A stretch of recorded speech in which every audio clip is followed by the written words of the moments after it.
What's up, guys, and welcome to Mission Accomplished, our brand new podcast. Because the world needed another one. Yes, because the world needed yet another podcast. We are so excited about this podcast, guys. We have been working on it for months, and we're just really excited to bring you a new avenue of content separate from the channels you usually see me and Garrett behind camera on. If you guys don't know who we are, my name is Michelle. I'm Garrett. We are engaged. We are also business partners, and we have a show called Challenge Accepted, wherein each episode I take on a brand new community, lifestyle, or profession, ranging from training at actual Marine boot camp to training with NASA astronauts to working with an Olympic figure skater for 3 months leading up to an actual competition. In this show, which I'm sure a lot of you guys know us from already, we have experienced and met with so many people who have accomplished the wildest things in the world. And throughout our experiences, we have learned so much that can't be contained in just a 30-minute episode. We have some great topics for you today. We're going to hit you with some quarantine questions. I know everyone's got their opinion on quarantine right now, and we want to be super clear and upfront that for the next hour of your time with us, we want to talk about some of the mental health side, the practical side, the realistic side of using time in quarantine to benefit you the best. I have read so many of these memes, articles, reviews on everything, and there's a lot of good stuff and a lot of bad stuff. So we're going to give our honest feedback on how we've applied positivity, motivation, and productivity in quarantine. We're also going to talk about episodes of Challenge Accepted that were canceled because of quarantine, what we're doing to still make those happen, and then a super secret episode of Challenge Accepted that we are about to start filming during quarantine. In quarantine. How exciting. Very exciting. All right. So stay to the end to hear all that shit. Yes, I'm so excited, you guys, for this podcast because right now on the channel, I feel like you only experience us in a very polished half-hour episode format, and I want to just have a space where we can live and breathe a little bit more and be a little more unedited and ourselves. And I'm really excited for you guys to also get to know Garrett more intimately because he is such an integral and important part of the work that we do. Oh, thank you. I love you. I love you too. Okay. So before we get into it, we need to establish the 3 rules of Mission Accomplished. Are you ready? What? There are rules? Rule number 1. Always be nice. Always be nice. Rule number 1. Rule number 2 is let your partner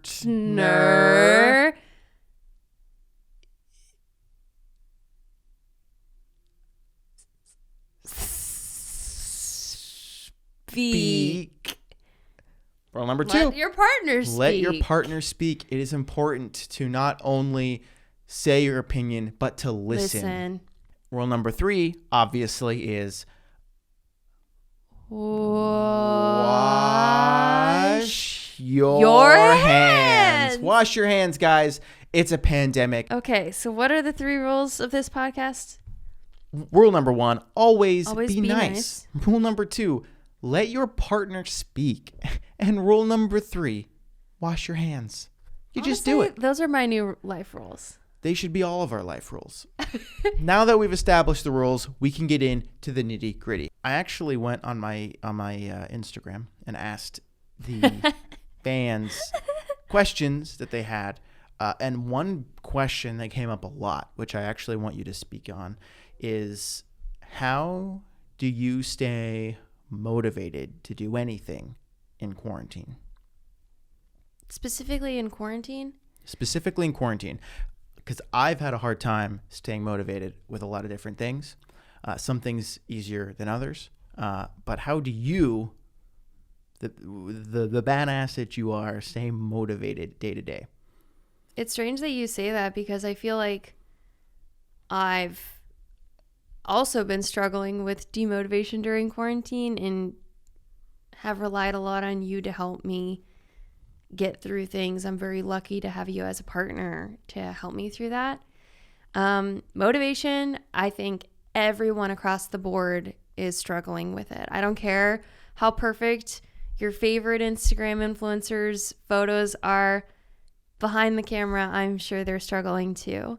So what is the thing you are struggling most right now in quarantine? The thing that I'm struggling with the most right now in quarantine, well, I kind of was going through phases. The first 2 weeks, it was sort of like anger and denial because we had a really big Challenge Accepted episode that we had planned for 3 months get completely canceled because of quarantine. And it was a lot of just being unhappy and angry about normal everyday things being taken away. Like the gym closing down was a really big moment for me. I know that feels like light years ago by this point, but that sucked because in many ways that's a happy place for me. Not getting to see friends. We had to cancel your birthday party. That sucked. All of that was really hard. And then the second 2 weeks, weeks 3 and 4 of quarantine, were about dealing with the monotony of living my every single day of my life, Monday, Tuesday, Wednesday, Thursday, Friday, Saturday, Sunday, within the same confine of this apartment. We're incredibly privileged to be able to work from home. So thankful for that. But I had a lot of trouble measuring accomplishment within quarantine. And that's something I worked with my life coach, Jody, on a lot, who we're going to talk about a lot on this podcast, I'm sure, because she's awesome and is the source of a lot of our success. So I was telling Jody that I feel like every day is the same. And I started journaling a lot. And what I would have to do at the end of every day is write out all the things that I did and realize, oh, wow, I still did all 10 things on my to-do list, even though I don't have that visual memory of driving to the gym or driving to a meeting or getting ready for a specific thing that I'm doing. I still did a lot of those things in different ways, such as working out from home, taking a Zoom call instead of driving somewhere else in the city to meet up with somebody. And so I think redefining accomplishment was really crucial for me, not just to do for during quarantine, but I'm excited to apply that to normal life as well. But as far as motivation, something that's been really helpful to me is making sure I move every day. So I'm a person who's very connected to my body physically. And when I disconnect from that, my whole world falls apart in a way. Yeah, you witness that. For you, exercise, working out is deeply connected to your mental health and overall happiness. So when gyms across the country get closed down, it's not just, oh, boo-hoo, I don't have a place to exercise. It's, oh no, that was the thing keeping me mentally happy. And in a way, it's a part of my job. It's a part of my job to maintain, at least I think, a certain level of physical strength and health so that whenever I enter the next Challenge Accepted training period, I'm ready to go in a lot of ways. And when that is taken away, it sort of feels like I can't fully do my job. So that was a lot to unpack. You said a couple of different things there. So let's kind of lay those things out. So you said you struggle with, you had to cancel an episode of Challenge Accepted, working out, measuring success. So I kind of want to talk about each of those points. So for the people listening, we can talk about that episode of Challenge Accepted. So we were in pre-pro for this highly requested episode of Challenge Accepted. So basically for 3 months, we were working on this crazy episode of Challenge Accepted wherein I would get to do a 24-hour ambulance shift and experience a lot of high intensity paramedic training. We had planned it for St. Patrick's Day because traditionally there's a high call volume on St. Patrick's Day, specifically for alcohol related issues. DUIs. And over Christmas, New Year's Eve. Over New Year's Eve. We had a run-in with a drunk experience where someone we were around was left on a balcony, intoxicated and left poisoning. Alone, and we had to act. And we were like, man, I really wish we knew all the steps that we should be taking now. We went to college, we know the sort of shorthand, like what to do. I mean, that's what inspired it, honestly, was seeing someone with alcohol poisoning and being at this party, and literally nobody there actually knows what to do when someone has alcohol poisoning was really disappointing. And I was disappointed in myself that I couldn't do more. Now, obviously, we Googled stuff and safely moved the person indoors and whatnot, but a lot more could have been done. And so I felt a lot of responsibility, and immediately I was like, Garrett, we have to do a paramedic episode. And for the record, we ended up calling an ambulance to take care of it. Yes. We didn't... Always call an ambulance if you don't know what to do. Yeah. We didn't just decide not to and listen to Google, but we wish we could have done both. Known the training and also called in professionals so that we could take care of that person appropriately before the professionals step in. Exactly. So that getting canceled really sucked because our Challenge Accepted episodes take anywhere from 3 to 12 months to produce. And when one of them goes away, it's sort of like losing a big project or something you've just been working on for a really long time. And especially now with what's happening in the world, it would have been a timely and important episode to share, to showcase what medical personnel are actually doing in the world. And it's gone for now. We're going to reschedule it. But that was really tough. And I had to shift my motivation from being upset that it went away to being thankful that, we have 4 or 5 other videos that we can just edit now and focus on that and work on other parts of our business, such as this podcast. So that was a mental shift for me. Yeah, I think the episode being canceled was sort of like you realizing, I don't have a job to go to for the next couple weeks. Now, obviously, we're working on a lot of projects, and I don't want to compare our situation to people who are being laid off or unemployed during this time. But it was that sense of not having a purpose for that period of time. Yeah, it's sort of like your favorite part of your job is taken away. Because I would say probably filming is our favorite part. We love being in production for these episodes. So that was one big change that happened through quarantine. Number 2, working out, and you pretty much already went into that.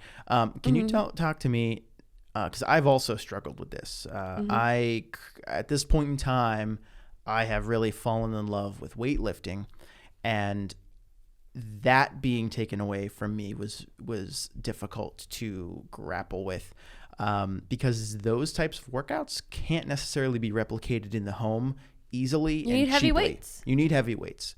So even though I still have a workout plan that shifted for my needs, it didn't feel the same. Our trainer so kindly put together an online program for us to follow. So we use an app and kind of go through it every day to do our workouts. But we miss them sometimes. I know, and it's crazy because you think we would be less busy and more available to do working out during that time. But I think what both of us need to work on better probably is, like our trainer has said to us, is scheduling it in every day rather than just saying we'll do it at 11, like putting it in a calendar and holding ourselves accountable to it, because that's an important part of our day for both of us. So what have been techniques you have found useful to keeping yourself accountable to exercise daily? Well, we're not doing a great job right now. Yeah. So, well, I would say what can we do I'm more of? probably exercising 4 to 5 days a week. I'm currently. Not. You're probably exercising 3 days a week. I would say 3 is a safe bet. Which, to be fair, is more than I had ever done in my life. 3 for me. Yes, but is, usually holy shit. in non-quarantine, you're working out 5 times a week with a trainer and also running. Yes. On top of that.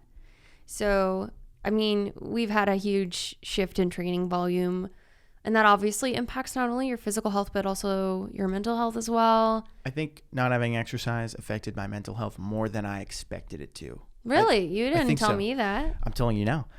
I feel like I just don't know if I 100% noticed it. It took a while before sometimes I'm like, man, I wonder why I'm feeling this way today. Oh, maybe it's because I didn't have my hour of weightlifting like I normally do. So still figuring that out. Yeah, I am so excited for the gyms to reopen. But yeah, I think like if you are in quarantine and trying to figure out what online programs interest you or are worth your time and money, I'm going to leave a couple links in the description. Can I do that on a podcast? Yeah, you can. Yeah, you can. I'm going to leave some links in the description for you guys to check out. There are a lot of great online resources, but the key thing is scheduling it in your day the day before and also having somebody to hold you accountable. Something that my sister and I did this past weekend was we FaceTime worked out. That's cool. So we put on FaceTime and then we both hit play on a YouTube video at the same time. And it was so great because in a way, it was sort of like going to the gym with a buddy and I couldn't let her down. And I also had somebody to hold me accountable. So I was pushing myself harder in the workout as well. So FaceTiming workouts, I recently did a Zoom group class. That was so fun. So this actually brings up an interesting point. We were considering this. Would any of you be interested if Michelle hosted some like online workout classes, almost like a Zoom call where you can call in and be a part of the class with her, just to all hold each other accountable? Is that something anyone here would be interested in? Let us know in the comments. Because it's something we were considering, but we didn't know, how popular would it be and is it worth? And we were considering like maybe charging and then putting that money towards COVID relief. Mm-hmm. That could be a cool way to help and support other people during this time. Yeah. So just a thought. Try that. Yeah. I mean, I think like, again, those first 2 weeks of quarantine were so hard because we were all just like in this huge routine shift, which is shocking to anyone. Anytime you make a change in your routine, it affects your whole life. And I think it's really made clear to me the things that matter to me and to my happiness, and eating well, eating healthy, moving my body every day, seeing an actionable list of items that I will set out to do and achieve every single day has been really, really important during quarantine. So the third thing on the list was measuring success in quarantine. This is an interesting point. Measuring success on your day-to-day is much easier because you're used to, you know how much you normally would get done in a normal work day or a weekend. Right now, what has been the struggle with you with measuring success? The struggle for me is that I'm a visual person.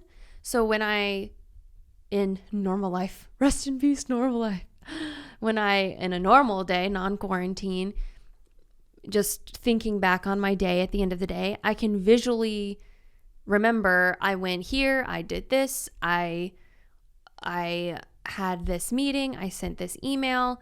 Those are all visual markers. But when everything takes place within the home and everything sort of looks the same over and over again, together. It kind of blends. Exactly, it blends together. And I would hit the end of a day and feel unaccomplished. So then I had to start journaling, like I was telling you, to write out, oh yeah, these are the 15 things I did today. Wow, I did more than I thought. Another thing that's been great for measuring success in quarantine, and I've seen a lot of people on social media do this, is revamping your living space. We've been doing a lot of that. We're doing a ton of that on our end. We redid the podcast studio. Completely redid the office upstairs. We flipped the locations of both. That has been really helpful because that's a visual way I can remember, oh, that's something we've done. And it's a positive way to improve my living and workspace. So I think a lot of people are doing it on social media because quarantine has really made me think a lot about the things that have been at the bottom of my to-do list. And if we didn't have quarantine, I don't think we would have redone the studio and No. flipped our spaces, updated the office, because it's always like you don't have time to do it. And to be clear, if you are getting out of bed every day and just like existing in the world and moving through your day, honestly, that might be enough for quarantine. I don't like this. I really don't like this sentiment that I've seen passed around on social media that if you don't get things done during quarantine or achieve your goals, then it's not about you never had enough time. It's that you don't have the motivation. I think that's completely false. We're literally in a pandemic. The world is going crazy. The economy is completely collapsing. If you get out of bed every day and do just one thing to positively influence your life or improve yourself or get outside safely, then that's enough. Like, feel okay with that. But also, I think it's cool to think deeply about why are those things at the bottom of your to-do list always at the bottom? So we briefly mentioned a challenge accepted episode that we were working on while in quarantine. A top secret episode. Mm-hmm. Would you like to talk about it? Yes, guys, I am so excited about this episode because we are diving into a community that has been highly requested and also one that intimidates me a lot, which is I am going to be training like a professional gamer for 6 weeks. I can't believe we're saying this. Like, here's the announcement. We have not told anybody yet. We haven't told anybody. For 6 weeks, you will be training to play Fortnite. And then at the end, you will be in a celebrity tournament to be playing for $200,000 for charity. So you better do a good job. Huge stakes. All right, so give me the quick rundown. What should we expect in this episode? Guys, this episode is going to be the real deal. We have a professional Fortnite coach who's going to be coaching me. I'm going to be mentored by the Bumble Gingy all-women's Fortnite team. They kick ass. And I'm basically going to be entering the world of professional esports and seeing what it's all about. I have been given a training plan. Yes, a full-on training plan, just like any normal physical challenge accepted. I'm just excited to see Michelle play video games 6 hours a day for the next 6 weeks. Yeah, I'm supposed to play anywhere from 2 to 6 hours a day minimum. I also have a health and nutrition plan that I am supposed to follow. So it's a very holistic approach, which is really exciting. After quarantine lifts, we're also going to get to check out the professional training facility that they have, which is super state of the art and awesome. And this is just a perfect episode to do while in quarantine because most of the coaching happens over streaming anyway. So we're actually able to film you playing, the coach coaching you, all from the comfort of our home. So that's very exciting that we found something that we can give to you guys. Yeah. I'll tell you why I am nervous about this episode. Because I know that the gaming community is very opinionated. And very loud. I'm somebody who didn't grow up with video games, really. My neighbors had an N64 and we would play Smash Brothers every now and then, but it wasn't very good.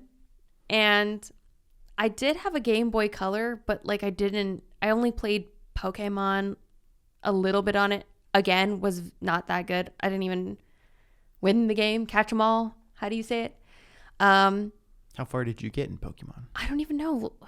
Probably catched a couple Ratatats. But like, never mind.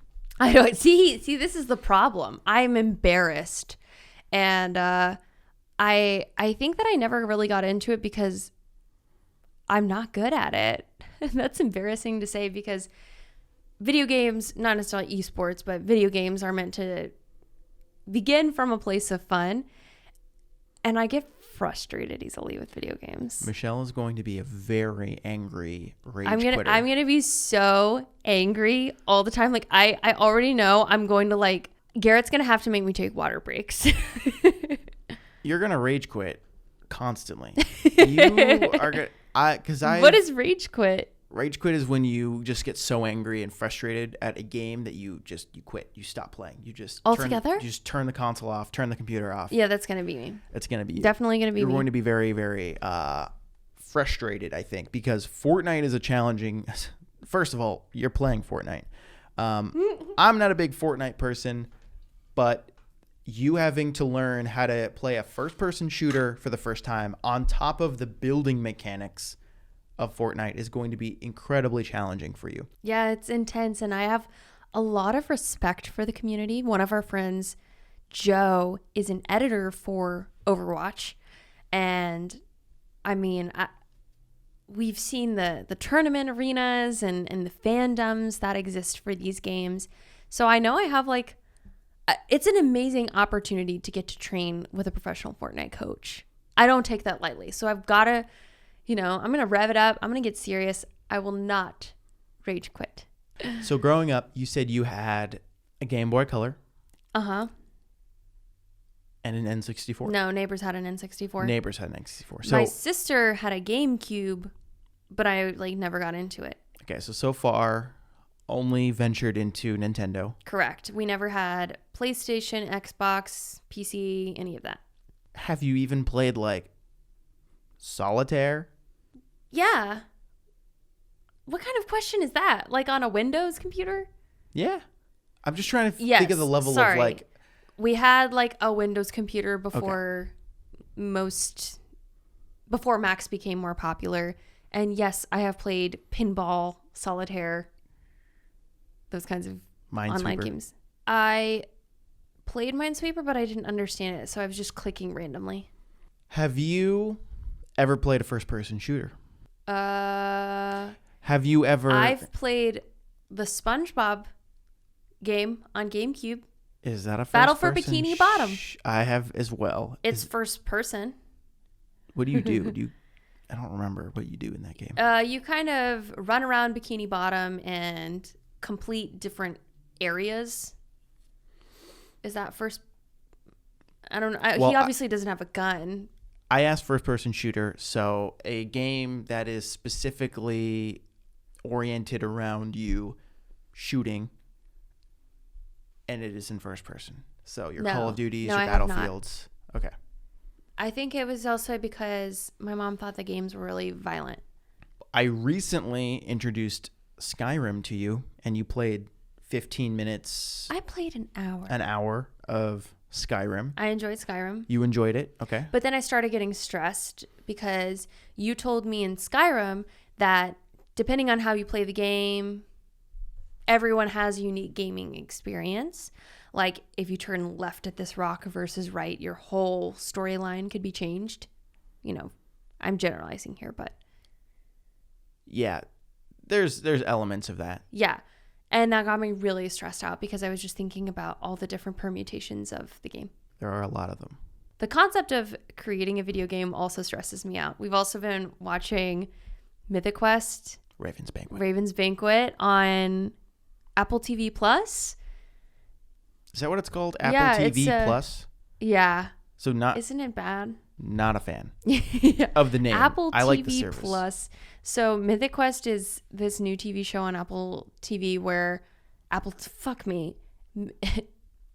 it's on there, and it's by a lot of the creators of It's Always Sunny in Philadelphia, and it's about a team of developers of this huge video game. And it's so good. Imagine Silicon Valley, but it taking place with a video game development company. Yeah, but super excited to learn more about the world of video games. As you guys know, I'm going to take it super seriously. I'm embarrassed at my lack of knowledge, but I'm also going to embrace it and attempt to not be ashamed about it. We also plan to set up streams where you guys can watch Michelle stream. Yeah, I'm trying to decide. Before the episode is released. So you will be able to track Michelle's progress in her video game career before the episode is live. And what's really fun is that the final tournament is streamed live on Facebook. meaning you will all get to witness the final challenge of the episode live with us. So that's something we haven't been able to do before in the series, and I'm looking forward to that. Mm-hmm. I'm trying to decide if we should do it on Twitch or if I should stream on a separate YouTube channel. Twitch is where it is right now for the most part. However, we're not really planning on pivoting into Twitch like full time. So YouTube, like streaming live on YouTube could also make sense for us. We're still figuring that out. Not really sure what the best answer to that is yet. So last week on Instagram, and by last week, I now mean a month ago, I asked my Instagram audience, hey, give me some questions for Michelle that I will ask her on the spot. So I'm going to read some of those questions and we'll get some answers, hopefully. Are you nervous? I'm excited. Follow Garrett on Instagram at Garrett Kennell. Sorry, I'm scrolling through my Tiger King memes to get to the questions. I screenshotted them. Secret Mermaid asks, my boyfriend is still made to go to work and I have a bad immune system. Advice? We should not do that question. I am not a medical professional. You know, that's part of the gig here is that you don't know what's coming. All right. Okay, disclaimer, I'm not a medical professional. But that is crazy. I've definitely thought about the situation of being immunocompromised in quarantine and how terrifying that is, especially after seeing Zach Kornfeld's video about it. And the importance of quarantine specifically for immunocompromised people. And if your partner still has to go to work, oh my gosh, that's terrifying. Especially if you live together, let's say, and he needs to be called into work, but then comes home to somebody who obviously can't be around that person. And if you live together and there's also less income coming to the household, yeah, how do you... That's a situation. I just thought that that situation was super unique, and I didn't know how to answer it. I didn't have the magic solution, not even an idealistic solution to it. That is a situation I have yet to see represented in news media coverage of how to handle quarantine in general. Because I think the obvious first thought is, does your partner have to go in for work? Can they work remotely? And it seems like the answer here is no. And then it becomes a question of, should you stay at separate places during this time? But that might not even be feasible because a hotel costs and the dangers of going to a hotel. And maybe you don't live in the same state as your family. I have no idea what I would do in that situation because, yeah, you could say maybe we separate out the apartment. He sleeps on the couch, I sleep in the bed or something like that. But there's still going to be crossover in the kitchen, and it just doesn't seem possible. And again, it really depends on income level. Some people might just not have a choice. Like, I think at this point, with how much the virus has affected literally everyone in the world in some way, shape, or form, I think it's everybody's responsibility to be mindful and understanding of what's going on. Yeah, especially if the company that the partner works for is a small business, under 500 employees. There is a stimulus bill now that is covering payroll for 3 months for all small businesses as long as they don't lay anyone off.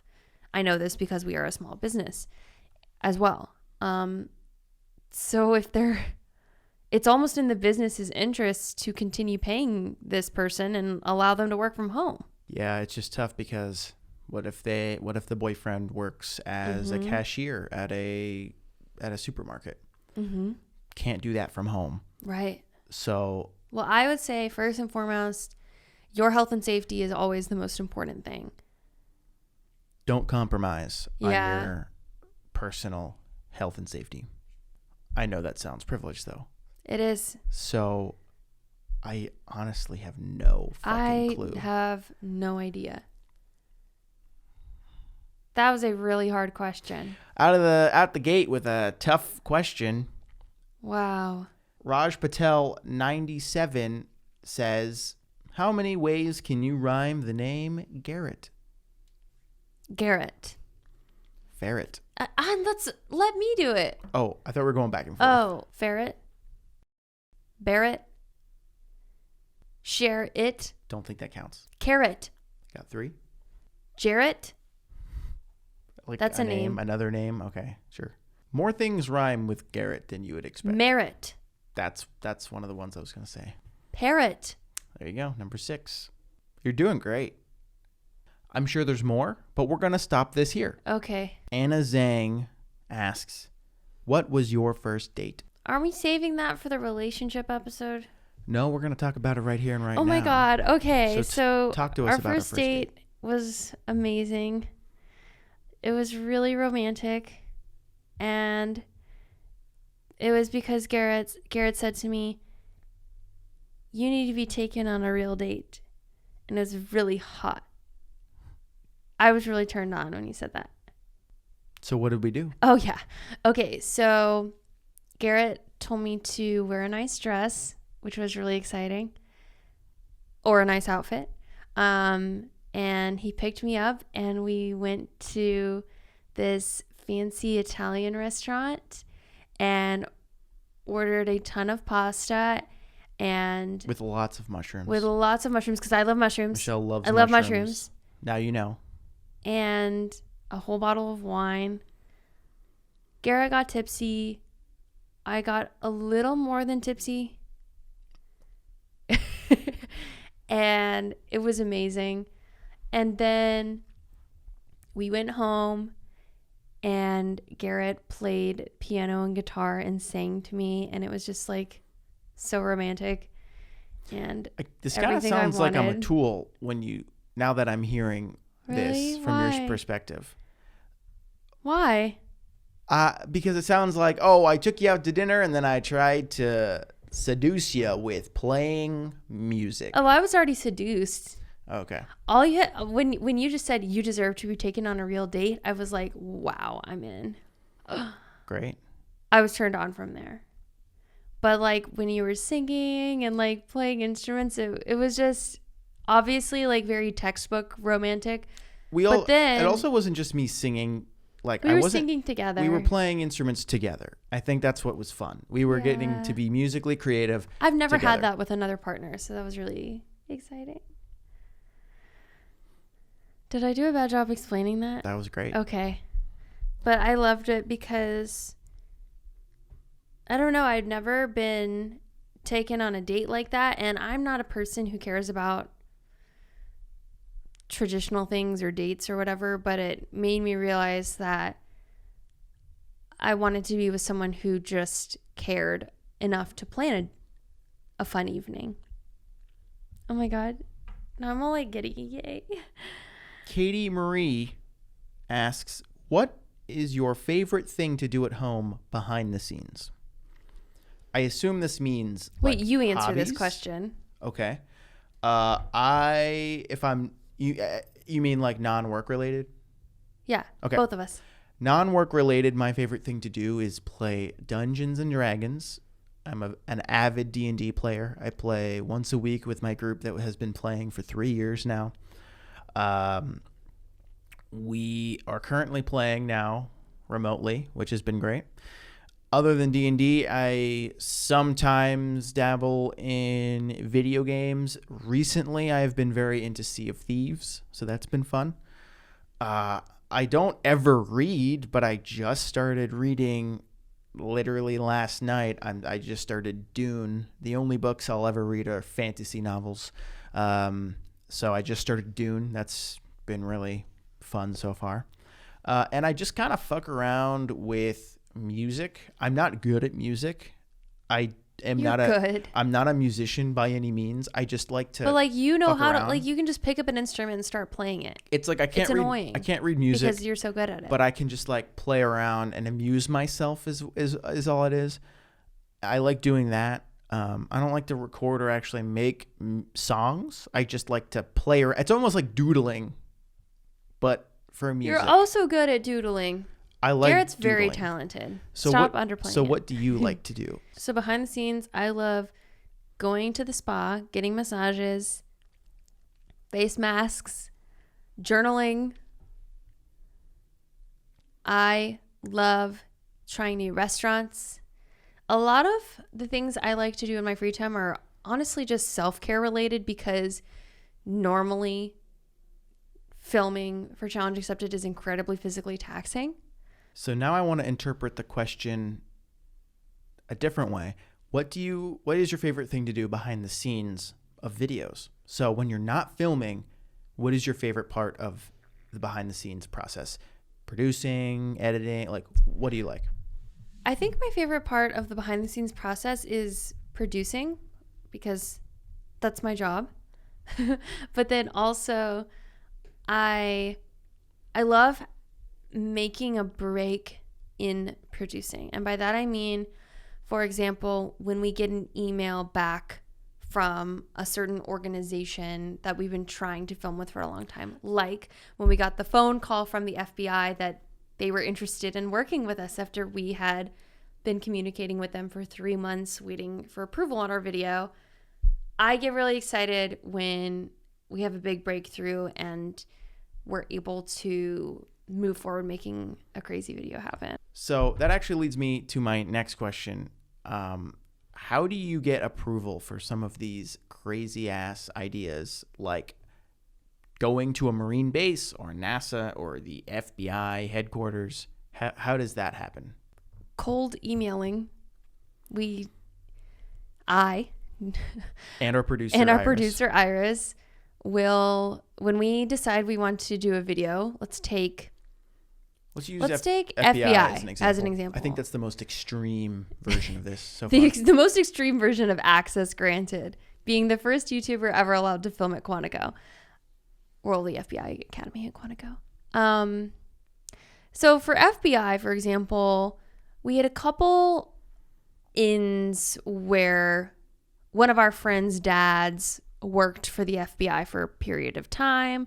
We had also done our police episode shortly before, and literally on the FBI website under contact us, there's a phone number, like a 1-888 1-800 kind of number, and Iris literally called that phone number and got directed around to a bunch of different people until we connected with this person who they refer to as the Hollywood guy.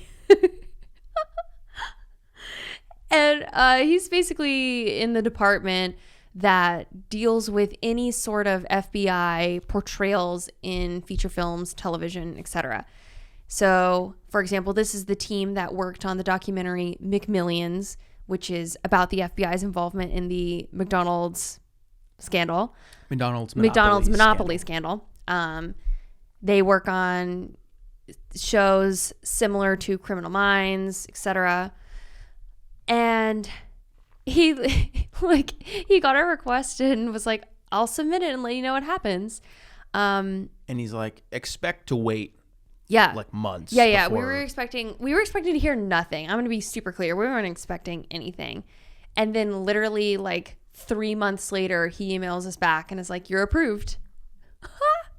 But I mean, there obviously I'm leaving out some details, which include, at this point, now that we have so many episodes done, I feel like whenever we reach out to a new organization, they kind of build upon each other such that people will say, well, if the Marines let her do it, then we at NASA could let her do it. Right. And that was NASA let her do it, then okay, maybe the FBI could. So now we kind of have established this rapport that we are responsible enough to take on some of these bigger, more protected, coveted institutions.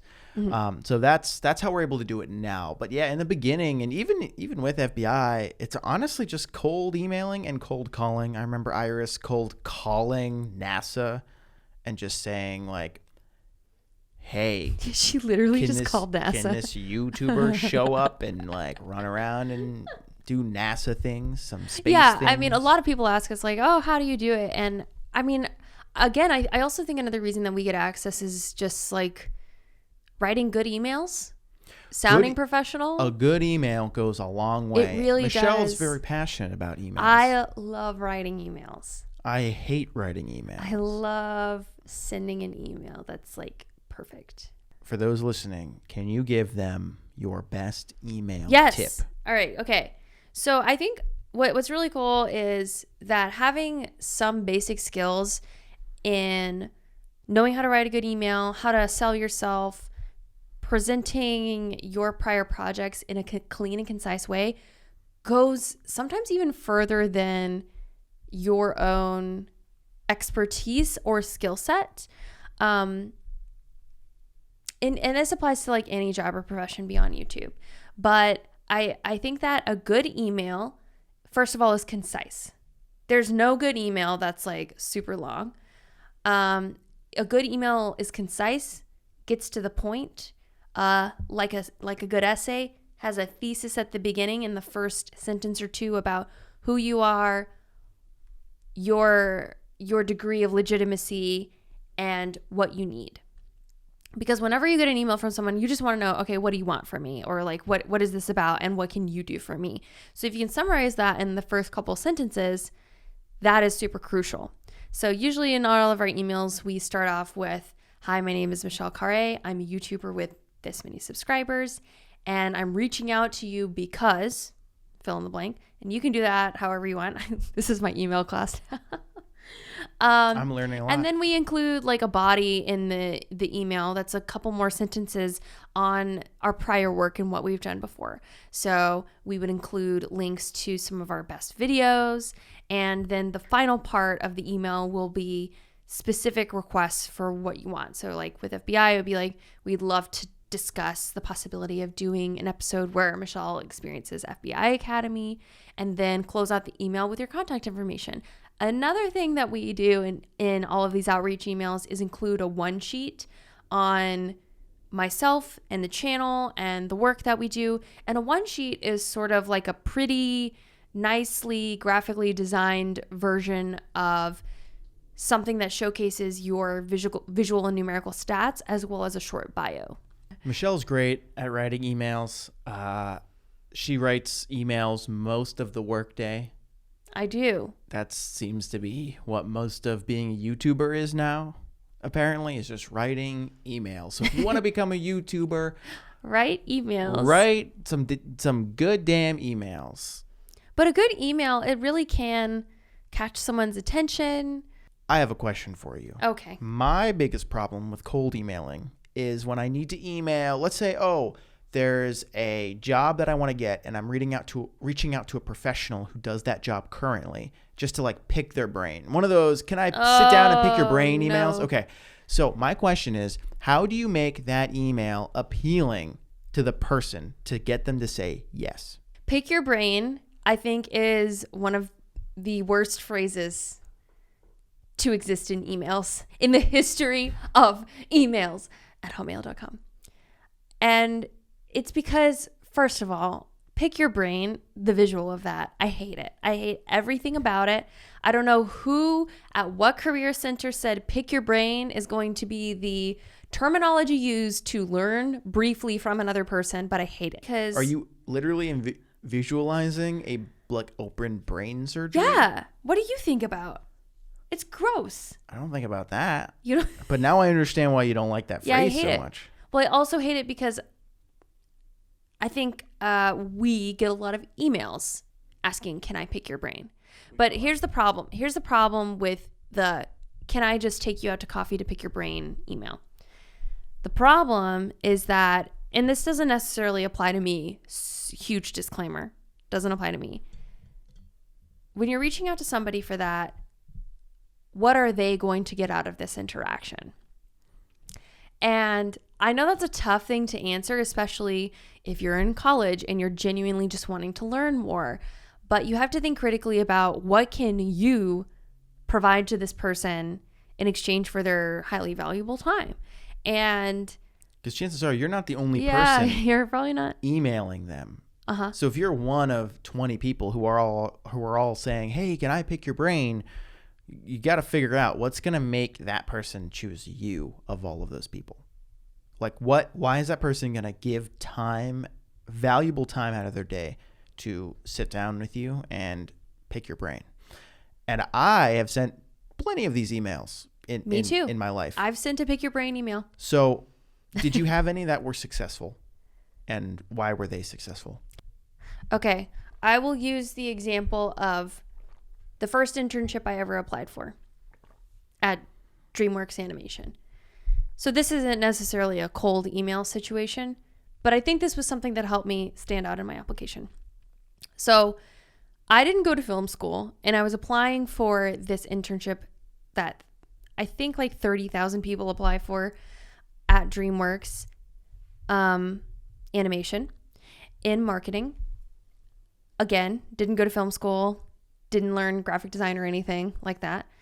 But at the end of my cover letter, I said, if anything else, I can make a great batch of cowboy cookies. And the recruiter literally told me that he thought like that was unique and interesting. And on my first day at my internship, I brought the whole team a basket of cookies, and they loved that. So I brought it on the first day and the last day. So that's like literally a super simple thing that I offered, honestly, as a joke, but in execution was appreciated. So when you were talking about what can you offer that person, in this case, it was literally I literally batch of brought cookies. a batch of cookies. I think the biggest thing is even just being able to offer a positive use of their time at the root of it. Because a lot of emails that we get that are not successful are people asking to pick our brain because they're only seeking out, we just want information from you. But the ones that are most interesting to me are the ones where people want to collaborate, or we've had people reach out about working with us and learning from us in that way. And that's beneficial in both ways because it's more symbiotic. Yeah, you want to think about the symbiotic relationship, and if you can't think of literally anything, then maybe you're not ready to reach out to that person. You know, I have definitely made this mistake of reaching out to, in college, I reached out to a huge movie producer and asking to pick his brain or whatever, and he responded and said, I don't think you're ready. You know, and that sucked. It really sucked. But he was right. Like, I hadn't worked on any film sets as a production assistant. I hadn't really done anything. So sometimes you need to show initiative in that way first. And that's part of you bringing a positive experience if you're going to meet with someone on an informational coffee, is showing that you've done the research and work. Because the last thing you want to do is show up to an informational coffee or general meeting and ask questions that could be Googled. Email advice. And that's why you're watching Mission Accomplished for your cold email advice. Well, I think that's all the time we have for today, guys. Thank you so much for joining us for our very first episode of Mission Accomplished. We are excited to dive into more things deeply with you over the next couple episodes. And at this time on episode launch, I believe we also have episodes 2 and 3 available for your listening pleasure as well. So if you are still looking for something to do, want to keep hanging out with us, head on over to episode 2. In the meantime, be sure to follow us on Instagram at Michelle Khare and at Garrett Kennell. And if you had no idea what we were talking about this entire time, come on, subscribe to our channel. Thanks for joining. Shout out to my boy, Kevin Svensson. Yeah. And have a nice evening. Or morning. All right. We're going to work on the outro. We will get better at this. I promise you. And since you made it to the end of this episode, congratulations. Mission accomplished. We'll see you next time. Wait, that was cute. I know. I like that. That's going to be our outro. That's a nice outro. Isn't it cute? See ya. Bye.